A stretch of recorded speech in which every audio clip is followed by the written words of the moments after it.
Сәлеметсіздер ме, балалар? Бүгінгі сабақтың тақырыбы денені шынықтырудың пайдасы. Бүгінгі сабақта мәтін тыңдап, кластер толтырасың. Балалар, бүгін мен өте маңызды шешім қабылдадым. Бүгіннен бастап жаттығу залына барамын. Кім маған қосылады? Кәне, менімен бірге жаттығуды бастайық. Жаттығу қимылдарын өлеңнің ырғағымен жаса. Жалқаулықты тастаймыз, шынығамыз жастайбыз, ырғағымен әуеннің жаттығуды бастаймыз.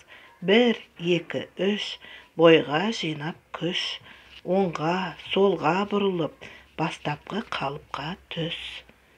Жаңа сөздер: шешім, қатысу, жаттықтырушы. Сұрақтарға жауап бер. Сен спортпен шұғылданасың ба? Қандай спорт түрін ұнатасың? Таңертең жаттығу жасайсың ба? Спорт үйірмесіне барасың ба? Спорттың пайдасы қандай? Балалар, спортпен шұғылданатын адам мықты, көңілді, батыл, әдемі болады. Ал спортпен шұғылданбайтын адам әлсіз, күшсіз болады. Тыңдайық. Әңгімені тыңда. Бірінші сабақ. Дене шынықтырудың пайдасы. 6-шы тапсырма. Әңгімені тыңда. Сұрақтарға жауап бер.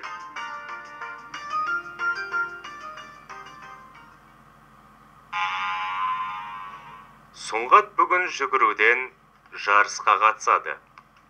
Сол себепті ол ерте тұрып, спорт залға келді. Ол ішке кіріп, таң қалды. Үлкен атасы мен кіші атасы да осында келіпті.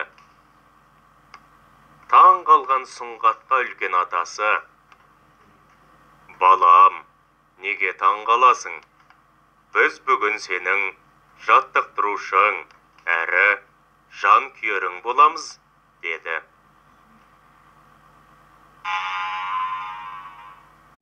Сұрақтарға жауап бер. Сұңғат неліктен ерте тұрды? Сұңғат ертемен қайда келді?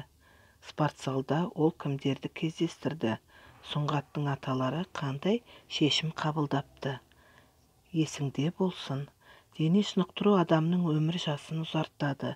Дене шынықтыру адамның бойына күш береді. Мәтінді қайталап тыңда, берілген кластерді толтырып көр. Сау болыңыздар.